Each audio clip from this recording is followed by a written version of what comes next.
Geo political അപ്ഡേറ്റ്സിൽ നമ്മൾ ഇന്ത്യയിൽ നിന്ന് തന്നെ തുടങ്ങാം. ഇന്ത്യയിൽ ഏതാണ്ട് 10 അറബ് രാജ്യങ്ങളുടെ ഫോറിൻ മിനിസ്റ്റേഴ്സ് വരുന്നുണ്ട് ഒരു മീറ്റിങ്ങിനാണ്. പ്രധാനപ്പെട്ട മീറ്റിംഗാണ്. 3 വിഷയങ്ങളുമായിട്ട് ബന്ധപ്പെട്ടാണ് ഈ ചർച്ച വിളിച്ചു കൂട്ടിയിരിക്കുന്നത്. അതിൽ നമ്പർ 1 നമ്മൾ നിലവിൽ യൂറോപ്പുമായിട്ട് നമ്മൾ വെച്ചിരിക്കുന്ന ഈ ഫ്രീ ട്രേഡ് എഗ്രിമെൻറ്റ്, ഇതിനെ തുടർന്ന് നമ്മൾ ഈ middle east Europe economic corridor അതുമായിട്ട് ബന്ധപ്പെട്ട് നിലവിൽ മിഡിൽ ഈസ്റ്റിൽ UAE-യുമായിട്ട് പല രാജ്യങ്ങളും ഇടഞ്ഞു നിൽക്കുന്ന സാഹചര്യത്തിൽ, അതായത് സൗദി അറേബ്യയെ സപ്പോർട്ട് ചെയ്ത് നിൽക്കുന്ന സാഹചര്യത്തിൽ ഇന്ത്യയുടെ താല്പര്യങ്ങൾ സംരക്ഷിക്കപ്പെടുമോ എന്നുള്ളതിനെക്കുറിച്ചുള്ള ഒരു ആലോചന നമ്പർ 1. അപ്പം അതായത് സൗദി അറേബ്യയിലൂടെ വേണം നമ്മളുടെ യൂറോപ്പ് എക്കണോമിക് കോറിഡോർ കടന്നു പോകാൻ. അപ്പോൾ അതിനോട് എങ്ങനെയാണ് അറബ് രാജ്യങ്ങളുടെ നിലപാടെന്നുള്ളത് വ്യക്തമായിട്ട് മനസ്സിലാക്കിക്കൊണ്ട് വേണം നമുക്ക് ആ റോഡ് മാപ്പിലൂടെ വീണ്ടും നമുക്ക് ഈ കോറിഡോറുമായിട്ട് ബന്ധപ്പെട്ട പദ്ധതിയിൽ ശക്തമായി മുന്നോട്ട് നീങ്ങാനുള്ളത്. ഇത് നമ്പർ 1 മാറ്റർ. അത് കഴിഞ്ഞാൽ ഗാസയുമായിട്ട് ബന്ധപ്പെട്ട വിഷയത്തിനെക്കുറിച്ചുള്ള ചർച്ച. മിഡിൽ ഈസ്റ്റിൽ പ്രത്യേകിച്ചും ഗാസയുമായിട്ട് ബന്ധപ്പെട്ട വിഷയം, ഈ ബോർഡ് ഓഫ് പീസിൽ ഇന്ത്യ പങ്കുചേരുന്നെങ്കിൽ അത് അറബ് രാജ്യങ്ങളുടെ താല്പര്യങ്ങൾ എന്താണ്, ഇതിൽ ആരൊക്കെ പാർട്ടിസിപ്പേറ്റ് ചെയ്യാൻ താല്പര്യപ്പെടുന്നുണ്ട്, അപ്പോൾ ഇന്ത്യക്ക് അതിനനുസരിച്ചുള്ള നിലപാടെടുക്കാനാണ്. പാലസ്തീൻ്റെ റെപ്രസെൻറ്റേറ്റീവും ഈ മീറ്റിങ്ങിൽ പങ്കെടുക്കുന്നുണ്ട്. ഇത് കഴിഞ്ഞാൽ ഫെബ്രുവരിയിൽ പ്രൈം മിനിസ്റ്റർ മോദി ഇസ്രായേൽ സന്ദർശിക്കുന്നുണ്ട്. അപ്പം അറബ് രാജ്യങ്ങളുടെ ഭാഗമായിട്ട് അവർക്കൊരു റിക്വസ്റ്റ് ഉണ്ട്. ആ റിക്വസ്റ്റ് ഇസ്രായേലുമായിട്ട് കൺവേ ചെയ്യാനുള്ള ഒരു അവസരം കൂടിയായിട്ടാണ് ഇതിനെ അറബ് രാജ്യങ്ങൾ നോക്കിക്കാണുന്നത്. അപ്പോൾ അറബ് രാജ്യങ്ങളുടെ ഫോറിൻ റെപ്രസെൻറ്റേറ്റീവ്സ് എല്ലാം വന്നിട്ടുണ്ട്. അപ്പോൾ ഇതിൽ പ്രധാനമായിട്ട് സൗദി അറേബ്യ അറബ് ലീഗിൻ്റെ റെപ്രസെൻറ്റേറ്റീവ് എന്ന് പറഞ്ഞിട്ടുള്ള ഒരാളെയാണ് അയച്ചു വെച്ചിരുന്നത്. അല്ലാതെ ഡയറക്റ്റായിട്ട് അവരുടെ ഫോറിൻ മിനിസ്റ്ററെ ഇന്ത്യയിലേക്ക് അയച്ചിട്ടില്ല. രണ്ടാമത് സിറിയയുടെ പ്രതിനിധിയും പങ്കെടുത്തിട്ടില്ല. കാരണം സിറിയയിൽ ഇപ്പോൾ നിലവിലുള്ള അവസ്ഥ അത്ര ശരിയല്ല. ആ രാജ്യത്തിൻ്റെ കണ്ടീഷൻ അനുസരിച്ചാണ് ആ രാജ്യത്തു നിന്നുള്ള ഫോറിൻ മിനിസ്റ്റർ ഇന്ത്യ സന്ദർശിക്കാത്തത്. ശരിയായിട്ട് ഈ മീറ്റിങ്ങിൽ പങ്കെടുക്കാൻ സന്നദ്ധത അറിയിച്ച് മുന്നോട്ട് വന്ന രാജ്യങ്ങൾ എന്ന് പറഞ്ഞാൽ UAE, Oman, Bahrain, Egypt, Qatar, Sudan, Palestine, Somalia, Mauritania, Comoros, Libya, ഇവരൊക്കെയാണ് നിലവിൽ കൺസെന്റ് രേഖപ്പെടുത്തിയിരിക്കുന്നത്. ഇന്ത്യയെ ബാധിക്കാതെ അറബ് രാജ്യങ്ങൾക്ക് മാത്രം താല്പര്യമുള്ള വിഷയങ്ങളിൽ ഇന്ത്യ എടുക്കേണ്ട നിലപാട് അത് അറബ് കമ്മ്യൂണിറ്റിയെ അല്ലെങ്കിൽ മിഡിൽ ഈസ്റ്റിലുള്ള ഇന്ത്യയുമായിട്ട് നല്ല വ്യാപാര ബന്ധത്തിലുള്ള മറ്റുള്ള രാജ്യങ്ങളുടെ താല്പര്യങ്ങളെ ഹനിക്കരുത് എന്നുള്ള ഒരു നിർബന്ധം ഇന്ത്യക്കുണ്ട്. അതാണ് ഈ വിഷയത്തിൽ നമുക്ക് മനസ്സിലാക്കാൻ പറ്റുന്നത്. അല്ലാതെ 10-15 അറബ് രാജ്യങ്ങളുടെ ഫോറിൻ മിനിസ്റ്റേഴ്സിനെ വിളിച്ചു വരുത്തി ഒരു മീറ്റിംഗ് സംഘടിപ്പിക്കേണ്ട ആവശ്യം ഇന്ത്യക്ക് ഇല്ല.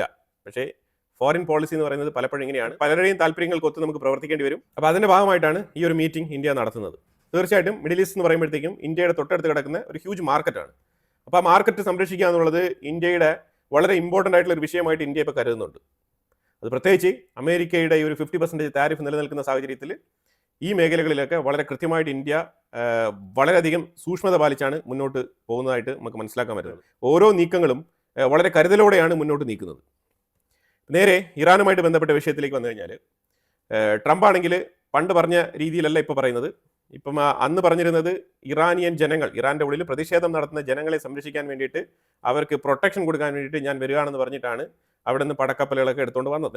ഇപ്പം നിലവിൽ സാഹചര്യം ആകെ മാറി പറഞ്ഞിരിക്കുന്നത്. ഇപ്പം ലേറ്റസ്റ്റ് ആയിട്ട് ട്രംപിൻ്റെ പ്രഖ്യാപനം എന്ന് പറഞ്ഞാൽ നിങ്ങൾ ഏതാണ്ട് ആണവായുധം ഉൽപ്പാദിപ്പിക്കുന്ന ആ ഒരു രീതിയിൽ എത്തിയിട്ടുണ്ട്. അപ്പം അതുകൊണ്ട് ഒന്നെങ്കിൽ നിങ്ങൾ വന്ന് ന്യൂക്ലിയർ ഡീലിലേക്ക് സൈൻ ചെയ്യുക, അല്ലാന്നുണ്ടെങ്കിൽ നെഗോസിയേഷൻ സ്റ്റാർട്ട് ചെയ്യുക. അങ്ങനെ അല്ലാന്നുണ്ടെങ്കിൽ ഇതാണ് എൻ്റെ ലാസ്റ്റ് വാണിംഗ്, ട്രംപിൻ്റെ ലാസ്റ്റ് വാണിംഗ് എന്ന് തന്നെയാണ് വാർത്തകൾ പുറത്തു വരുന്നത്. അതിൻ്റെ അർത്ഥം ഒരു പക്ഷേ ഇന്ന് രാത്രിയോ നാളെയോ മറ്റന്നാളോ എന്നാണെന്ന് നമുക്കറിയില്ല. കാരണം നമുക്ക് പറയാൻ പറ്റത്തില്ല. ട്രംപ് ആൾവേസ് അൺപ്രഡിക്റ്റബിൾ ആണ്. അപ്പോൾ അതുകൊണ്ട് നമ്മളൊന്നും തന്നെ ഇപ്പോൾ ഇന്നടിക്കും നാളെ അടിക്കും നമ്മൾ ആരുടെയും പറയുന്നില്ല. പക്ഷേ ട്രംപിൻ്റെ ലാസ്റ്റ് വാണിംഗ് ആണ്. ഇപ്പം ന്യൂക്ലിയർ ഡീൽ, ആണവ കരാറിലേക്ക് വരിക, JCPOA എഗ്രിമെൻറ്റ് സൈൻ ചെയ്യാൻ റെഡിയാവുക എന്നുള്ളതാണ് ട്രംപിൻ്റെ ലാസ്റ്റ് വാണിംഗ്.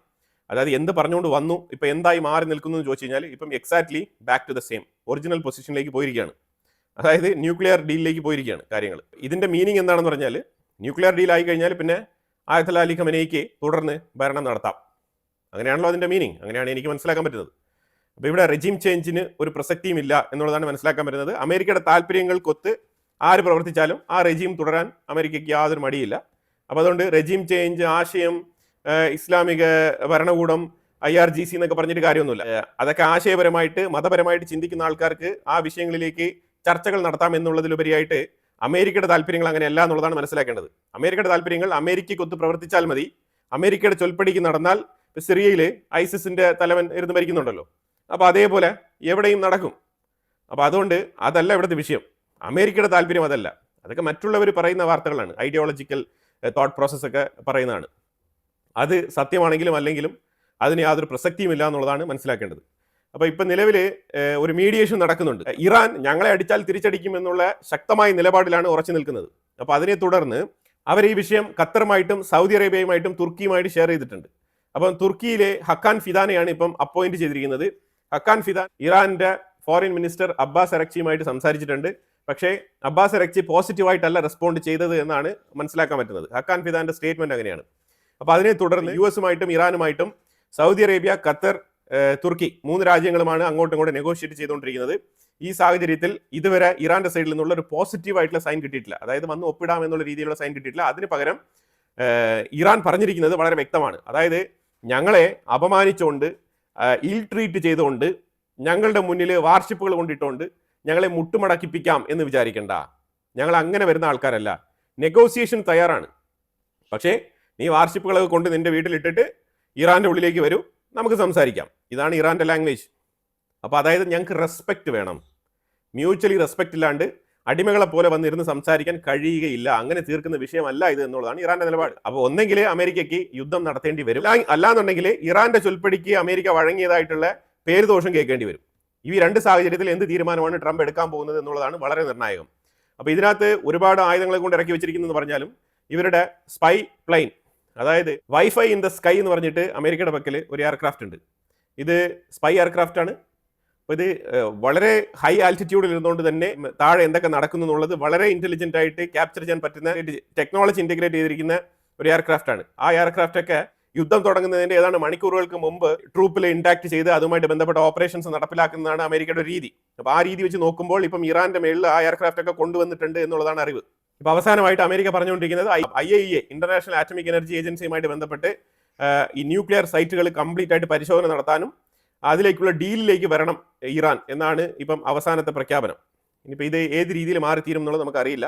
ഇതാണ് നിലവിലെ സിറ്റുവേഷൻ. തുർക്കിയാണ് ഇപ്പോൾ മീഡിയേഷൻ ചെയ്തുകൊണ്ടിരിക്കുന്നത്. ഓപ്പറേഷൻ എൻസർക്കിൾമെന്റ് എന്ന് പറഞ്ഞിട്ട് ഒരു ഇമേജ് പുറത്തിറക്കിയിട്ടുണ്ട്. അപ്പോൾ അതിൽ കൃത്യമായിട്ട് ഈ ടാർഗറ്റ് എങ്ങനെയാണ് ഇറാന്റെ മേളിൽ സെറ്റ് ചെയ്യാൻ പോകുന്നത് എന്നുള്ളതിനെ കുറിച്ചുള്ള ഒരു മാപ്പാണ് ഇവിടെ കാണിച്ചിരിക്കുന്നത്. ജോർദാന്റെ ബേസിൽ നിന്നും അറ്റാക്ക് നടത്താൻ തയ്യാറാണ്. അതുപോലെ റെഡ് സീയുടെ ഭാഗത്ത് നിന്ന് തിയോഡർ റൂസ്വെൽറ്റ് എന്ന് പറഞ്ഞ ആ ഒരു വാർഷിപ്പ് സൗദി അറേബ്യയ്ക്ക് ഇപ്പുറത്ത് റെഡ് സീയിൽ അവിടെ കിടപ്പുണ്ട്. അവിടെ നിന്നും അറ്റാക്ക് നടത്താനുള്ള കാര്യങ്ങളെല്ലാം റെഡിയാണ്. അതുപോലെ തന്നെ ഇറാന്റെ തൊട്ടടുത്ത് തന്നെ Gulf of Oman, Strait of ഹോർമോസിന്റെ തൊട്ട് താഴെ അബ്രഹാം ലിങ്കൻ സ്പോട്ട് ചെയ്തിട്ടുണ്ട്. അവിടെ അബ്രഹാം ലിങ്കൻ ഇറാനെ ടാർഗറ്റ് ചെയ്ത് അവിടെ കിടക്കുന്നുണ്ട്. ഡീഗോ ഗാർസിയയിലാണ് ഹെവി ബോംബർ സ്റ്റേ ഓവർ ചെയ്യുന്നത്. അപ്പോൾ അവിടെ നിന്നായിരിക്കും ഹെവി ബോംബിങ്ങിന്റെ ഫൈറ്റർ ജെറ്റുകളൊക്കെ ടേക്ക് ഓഫ് ചെയ്യാൻ പോകുന്നത്. ഈ രീതിയിൽ കൃത്യമായിട്ട് വളഞ്ഞിരിക്കുകയാണ് ഇറാനെ. ഇതാണ് മനസ്സിലാക്കാൻ പറ്റുന്നത്. ഇതിന്റെ ഇടയ്ക്ക് എയർ ഡിഫൻസ് സിസ്റ്റംസ് എല്ലാം തന്നെ മിഡിൽ ഈസ്റ്റ് രാജ്യങ്ങളിലുള്ള എല്ലാ ബേസുകളും ആക്റ്റീവാണ്. മിഡിൽ ഈസ്റ്റ് എല്ലാം തന്നെ ഇപ്പോൾ സൗദി അറേബ്യ ഉൾപ്പെടെയുള്ള രാജ്യങ്ങളെല്ലാം തന്നെ ഇറാനെ ഞങ്ങളുടെ മണ്ണിൽ നിന്നും ആക്രമിക്കാൻ പാടില്ല എന്നൊക്കെ സ്റ്റേറ്റ്മെന്റുകൾ പുറത്ത് പറയുന്നെങ്കിലും അതൊക്കെ ജസ്റ്റ് പുറത്തേക്ക് പറയുന്ന സ്റ്റേറ്റ്മെന്റുകൾ മാത്രമാണ്. അതായത് ലാസ്റ്റ് മൊമെന്റിൽ ഇറാന്റെ സൈഡിൽ നിന്നും ഒരു മിസൈലും സൗദി അറേബ്യയ്ക്കുള്ളിലോ അല്ലെങ്കിൽ ഖത്തറിനുള്ളിലോ വന്ന് പതിക്കാൻ പാടില്ല എന്നുള്ള ആ ഒരു ആശങ്കയിൽ, ആ ഒരു വെപ്രാളത്തിൽ പറയുന്ന ഒരു സ്റ്റേറ്റ്മെന്റ് ആണ്. അല്ലാതെ ഇവർക്ക് ആർക്കും അമേരിക്കൻ ബേസിനെ നിയന്ത്രിക്കുന്ന കപ്പാസിറ്റി ഇല്ല എന്നുള്ളതാണ് യാഥാർത്ഥ്യം. ആ പച്ചയായ യാഥാർത്ഥ്യം മറച്ചു വെച്ചുകൊണ്ടാണ് ഞങ്ങളുടെ ലാൻഡ് ഉപയോഗിക്കാൻ പാടില്ല, ഞങ്ങളുടെ ലാൻഡ് ഉപയോഗിക്കാൻ ഞങ്ങൾ ഒരിക്കലും അനുവദിക്കില്ല, സമ്മതിക്കില്ല എന്നൊക്കെ പറഞ്ഞുകൊണ്ടിരിക്കുന്നത്. പക്ഷേ യഥാർത്ഥത്തിൽ കാര്യങ്ങളൊക്കെ നേരെ മറിച്ചാണ്. അതുപോലെ പോസിബിളി ജോർജ് HW ബുഷ് എന്ന് പറഞ്ഞ ആ എയർക്രാഫ്റ്റ് കാരിയറും റെഡ് സീയുടെ അടുത്തേക്ക് നീങ്ങിയിട്ടുണ്ട്. അപ്പോൾ ശരിക്കും ചുറ്റി വളഞ്ഞിരിക്കുകയാണ്. ഇതാണ് യഥാർത്ഥത്തിലുള്ള പിക്ചർ. പിന്നെ അടിക്കുമോ എന്ന് ചോദിച്ചു കഴിഞ്ഞാൽ ട്രംപ് അൺപ്രഡിക്റ്റബിൾ ആണ് ആൾവേസ്. അപ്പോൾ അതുകൊണ്ട് ഇനിയിപ്പോൾ ലാസ്റ്റ് മൊമെന്റിൽ എല്ലാം വിഡ്രോ ചെയ്ത് പോകാനുള്ള സാധ്യതയുണ്ട്, അടിക്കാനുള്ള സാധ്യതയുണ്ട്. ഇനിയാണ് അടുത്ത് UK പ്രൈം മിനിസ്റ്റർ കീർ സ്റ്റാർമർ ചൈനയിൽ ലാൻഡ് ചെയ്തിട്ടുണ്ട്. വളരെ ഊഷ്മളമായ സ്വീകരണമായിരുന്നു. നമ്മൾ ഇന്ത്യയും പാകിസ്ഥാനും എങ്ങനെയാണോ അതേപോലെയാണ് ചൈനയും UK തമ്മിൽ. UK-ക്കുള്ളിലാണെങ്കിൽ ചൈനയ്ക്കെതിരെ ഇനി ഇടാൻ ഇനി സാങ്ഷൻസ് ഒന്നും ബാക്കിയില്ല. ഏതാണ്ട് ചൈനയുടെ 150 കമ്പനികളോളം UK സാങ്ഷൻ ചെയ്ത് വെച്ചിട്ടുണ്ട്. ചൈനയുടെ സെൽഫോൺ ഗവൺമെന്റ് ഒഫീഷ്യൽസിലുള്ള ആൾക്കാർ ആരും തന്നെ ഉപയോഗിക്കാറില്ല. അതുപോലെ തന്നെ street camera, Chinese street cameras fix ചെയ്യാൻ പാടില്ല. അതിലൂടെ സ്പൈ വർക്ക് നടത്താനുള്ള സാധ്യതയുണ്ട് എന്ന് പറഞ്ഞിട്ടാണ് UK അതിനെയൊക്കെ ബാൻ ചെയ്തിരിക്കുന്നത്. അതുപോലെ ചൈനയുടെ ലാൻഡ് പർച്ചേസ് ഒക്കെ സ്റ്റോപ്പ് ചെയ്ത് വെച്ചിരിക്കുകയാണ്. ചൈന പല മിലിറ്ററി ഒഫീഷ്യൽ സ്ഥാപനങ്ങൾ സ്ഥിതി ചെയ്യുന്ന സ്ഥലങ്ങളുടെ അടുത്തൊക്കെ വിദേശ രാജ്യങ്ങളിൽ സ്ഥലം വാങ്ങിച്ചു കൂട്ടാറുണ്ടെന്നുള്ളൊരു ക്ലെയിം ഉണ്ട്. അതിനെ തുടർന്ന് ചൈനയുടെ ലാൻഡ് പർച്ചേസിംഗ് എല്ലാം തന്നെ സ്റ്റോപ്പ് ചെയ്ത് വെച്ചിരിക്കുകയാണ്. അതുപോലെ തന്നെ ഏറ്റവും വലിയൊരു അലിഗേഷൻ ഉള്ളത് റഷ്യയെ സഹായിക്കാൻ വേണ്ടിയിട്ട് ഏറ്റവും കൂടുതൽ ആയുധങ്ങൾക്ക് വേണ്ടിയിട്ടുള്ള കമ്പോണൻസ് നിർമ്മിച്ചയക്കുന്നത് ചൈനയാണ് എന്നുള്ളൊരു ക്ലെയിമും കൂടിയുണ്ട്. അപ്പോൾ ഇങ്ങനെയുള്ള കാരണങ്ങളാലാണ് ചൈനയും UK തമ്മിൽ തെറ്റി നിൽക്കുന്നത്. പിന്നെ പ്രധാനപ്പെട്ട ഒരു വിഷയം അമേരിക്ക പറയുന്ന പോലെയൊക്കെ UK ചെയ്യണം. അതിനൊത്താണ് UK പ്രവർത്തിക്കുന്നത്. അപ്പോൾ അങ്ങനത്തെ UK-യിലെ കീർ സ്റ്റാർമർ ഏതാണ്ട് 60ഓളം ഡെലിഗേറ്റ്സുമായിട്ട് ഗവൺമെന്റ് ഒഫീഷ്യൽസുമായിട്ടാണ് ചൈനയിൽ ഇറങ്ങിയിരിക്കുന്നത്. തീർച്ചയായിട്ടും ഇതിനെക്കുറിച്ച് വല്ലാത്ത രീതിയിൽ ക്രിട്ടിസൈസ് ചെയ്ത് ട്രംപ് ഒരു ട്രൂത്ത് സോഷ്യൽ മീഡിയ പോസ്റ്റ് ഇടും. അത് 100% ഉറപ്പുള്ള കാര്യമാണ്. അപ്പോൾ UK അമേരിക്കയോട് പറയാൻ ഉദ്ദേശിക്കുന്ന മെസ്സേജ് വളരെ വ്യക്തമാണ്. അതായത് we fully dependent on you. ഞങ്ങൾ അമേരിക്കയാണ് ആശ്രയിച്ച് മുന്നോട്ട് പോയിക്കൊണ്ടിരിക്കുന്നത്. പരമ്പരാഗതമായിട്ട് അങ്ങനെയാണ് മുന്നോട്ട് പോയിക്കൊണ്ടിരിക്കുന്നത്. അതായത് നീ എന്ത് പറഞ്ഞാലും ഞങ്ങൾ ചെയ്യും. അമേരിക്ക അങ്ങോട്ട് പോകുമെന്ന് പറഞ്ഞാൽ അങ്ങോട്ട് പോകും. ഈ രാജ്യത്തിനെ തടഞ്ഞു വെക്കും എന്ന് പറഞ്ഞാൽ തടഞ്ഞു വെക്കും. അവനോട് കച്ചവടം വേണ്ടാന്ന് പറഞ്ഞാൽ കച്ചവടം ചെയ്യില്ല. ഈ രീതിയിൽ, അതായത് നീ നിൽക്കാൻ പറഞ്ഞാൽ നിൽക്കും, ഇരിക്കാൻ പറഞ്ഞാൽ ഇരിക്കും, എണ്ണിക്കാൻ പറഞ്ഞാൽ എണ്ണിക്കും. ഈ രീതിയിലാണ് കാര്യങ്ങൾ മുന്നോട്ട് പോകുന്നത്. ആ സാഹചര്യത്തിലാണ് ഇപ്പോൾ ട്രംപ് വന്നിട്ട് ഈ രാജ്യങ്ങൾക്കൊക്കെ ഒരു വിലയുമില്ലാത്ത രീതിയിൽ ഇവരെ ഡിസ്റെസ്പെക്ട്ഫുൾ ആയിട്ട് ഡീൽ ചെയ്യുന്നത്. അത് അൺഅക്സെപ്റ്റബിൾ ആണ് എന്നുള്ളൊരു മെസ്സേജാണ് UK ഈ ചൈന വിസിറ്റിലൂടെ അമേരിക്കയോട് പറയാൻ ഉദ്ദേശിക്കുന്നത്. പക്ഷെ ട്രംപ് ഇതൊക്കെ മൈൻഡ് ചെയ്യുന്ന ആളാണെന്ന് ചോദിച്ചു കഴിഞ്ഞാൽ, because Trump is always unpredictable. എന്ത് പറയുന്നു, എന്ത് എഴുതുന്നു എന്നുള്ളതിനെ കുറിച്ച് നമുക്ക് ഒന്നും തന്നെ പ്രഡിക്റ്റ് ചെയ്യാൻ കഴിയില്ല. സിറിയ പൂർണ്ണമായിട്ടും ഫ്രീ ആയിരിക്കുകയാണ്, സമ്പൂർണ്ണമായിട്ട് ISISന്റെ കീഴിൽ വന്നിരിക്കുകയാണ്. അതാണ് മനസ്സിലാക്കേണ്ടത്. പക്ഷേ അവിടെ അബു മുഹമ്മദ് ജൊലാനി അൽ സാര പുള്ളിക്കാരൻ ഇപ്പം റഷ്യ വിസിറ്റ് ചെയ്തിരിക്കുകയാണ്. അപ്പോൾ റഷ്യയിൽ പുള്ളിക്കാരനെ അപ്രീഷിയേറ്റ് ചെയ്തുകൊണ്ട് ടെറിട്ടോറിയൽ ഇൻറ്റഗ്രിറ്റി, രാജ്യത്തിൻ്റെ സോവറിനിറ്റി ഇതെല്ലാം തന്നെ സംരക്ഷിച്ച് SDF ട്രൂപ്പിനെയൊക്കെ അടിച്ചോട്ടിച്ച് പൂർണ്ണമായിട്ടും രാജ്യത്തിനെ കൈക്കലാക്കിയിരിക്കുന്ന ആ ഒരു വിക്ടോറിയസ് മൊമെന്റ് എന്നുള്ള നിലയിലാണ് അഹമ്മദ് അൽ ഷറയെ Russian president Vladimir Putin appreciate ചെയ്തത്. എന്ത് അപ്രീഷിയേറ്റ് ചെയ്താലും തീവ്രവാദി തന്നെയാണ്, ISIS ഭീകരനെയാണ് അപ്രീഷിയേറ്റ് ചെയ്യുന്നത്. അതിൽ യാതൊരു തർക്കവുമില്ല. റഷ്യക്ക് സ്വന്തമായിട്ട് 2 എയർബേസ് ഉണ്ട് സിറിയയ്ക്കുള്ളിൽ. അതുമായിട്ട് ബന്ധപ്പെട്ട ചർച്ചകൾ നടത്തിയിട്ടുണ്ട്. അഹമ്മദ് അൽ ഷാര ഉദ്ദേശിക്കുന്നത് ഒരു മൾട്ടിലേറ്ററലിസം, അതായത് എല്ലാവരും വേണം, അമേരിക്കയും വേണം, റഷ്യയും വേണം, അറബ് രാജ്യങ്ങളും വേണം, എല്ലാവരും വേണം എന്നാണ് ആഗ്രഹിക്കുന്നത്. ഇൻഫാക്ട് ഇറാനും വേണം എന്നാണ് ആഗ്രഹിക്കുന്നത് അഹമ്മദ് അൽ ഷാര കേട്ടോ. അതാണ് നമ്മളിവിടെ എടുത്തു പറയേണ്ടത്. അപ്പോൾ എല്ലാവരും വേണം എന്നുള്ള രീതിയിൽ ആഗ്രഹിക്കുന്ന അഹമ്മദ് അൽ ഷാരയ്ക്ക് സിറിയയിൽ അത്ര സുഖകരമായിട്ടിരുന്ന് ഭരിക്കാൻ പറ്റുമോ എന്ന് ചോദിച്ചു കഴിഞ്ഞാൽ അമേരിക്കയ്ക്കും ഇസ്രായേലിനും അത് താല്പര്യപ്പെടില്ല. കാരണം സിറിയ ഇസ്രായേലിന് എപ്പോഴും ഒരു ത്രെട്ടാണ്. ഇത്രത്തോളം കഷ്ടപ്പെട്ട് ഇറാനെ അനുകൂലിച്ച് പ്രോക്സികളായിട്ടുള്ള ആൾക്കാർക്ക് നല്ല രീതിയിൽ പടർന്ന് പന്തലിക്കാൻ വേണ്ടിയിട്ട് സാഹചര്യം ഒരുക്കിയ ഒരു രാജ്യമാണ് സിറിയ. അസാദിന്റെ ഭരണകൂടം ഉണ്ടായിരുന്ന സമയത്ത് അതായിരുന്നു അവസ്ഥ. ആ അവസ്ഥയിൽ നിന്നും മാറ്റിയെടുത്തതിന് ഇസ്രായേലിന് വലിയ പങ്കുണ്ട്. അപ്പം അത് മനസ്സിലാക്കാതെ അഹമ്മദ് അൽ ഷാര വീണ്ടും ഇമാതിരിപ്പെട്ട കളികൾ, റഷ്യയുമായിട്ട് ചേർന്ന് പോവുക, ഇറാനുമായിട്ട് ചേർന്ന് പോവുക, എല്ലാവരും വേണം എന്ന് ആഗ്രഹിക്കുക, ഈ രീതിയിലൊക്കെ തിരിഞ്ഞു കളിച്ചാൽ അമേരിക്കയ്ക്ക് ഇത് ഇഷ്ടപ്പെടില്ല. വലിയ എണ്ണൻ വന്നു കഴിഞ്ഞാൽ പണി വേറെ ആയിരിക്കും കൊടുക്കുന്നത്. അത് ഉറപ്പായിട്ടുള്ള കാര്യമാണ്. ആ സാഹചര്യത്തിൽ അവിടെ റഷ്യയൊന്നും വരത്തില്ല. റഷ്യ പഴയതുപോലെയല്ല, റഷ്യ അവിടെ ഇടപെടില്ല. റഷ്യക്ക് റഷ്യയുടേതായിട്ടുള്ള കാര്യങ്ങളുണ്ട്, അവർക്ക് യുദ്ധം നടത്തിയതിന്റെ ക്ഷീണമുണ്ട്. അപ്പം അതിന് പുറമെ അവരെ മറ്റുള്ള രാജ്യങ്ങളെ കാത്ത് സംരക്ഷിക്കാനുള്ള ആ ഒരു അവസ്ഥയിലല്ല അവരുള്ളത്. അങ്ങനെ ഒരു അവസ്ഥ ഉണ്ടായിരുന്നെങ്കിൽ പണ്ടേ പല വിഷയങ്ങൾക്കും എതിരെ വ്ളാഡിമിർ പുടിൻ ശബ്ദമുയർത്തിയനെ. അപ്പൊ അത് മനസ്സിലാക്കാതെ വീണ്ടും റഷ്യയുമായിട്ട് എന്തെങ്കിലുമൊക്കെ ഡീലോ കരാറോ ഒപ്പുവയ്ക്കാൻ പോയി കഴിഞ്ഞാൽ പണി കിട്ടും അഹമ്മദ് അൽ ഷാരയ്ക്ക്. അത് മാത്രമാണ് മനസ്സിലാക്കാൻ പറ്റുന്നത്. കാരണം സിറിയക്കുള്ളിൽ തന്നെ പല രീതിയിലുള്ള പ്രശ്നങ്ങളുണ്ട്, സെക്ടേറിയൻ ഇഷ്യൂസ് ഉണ്ട്.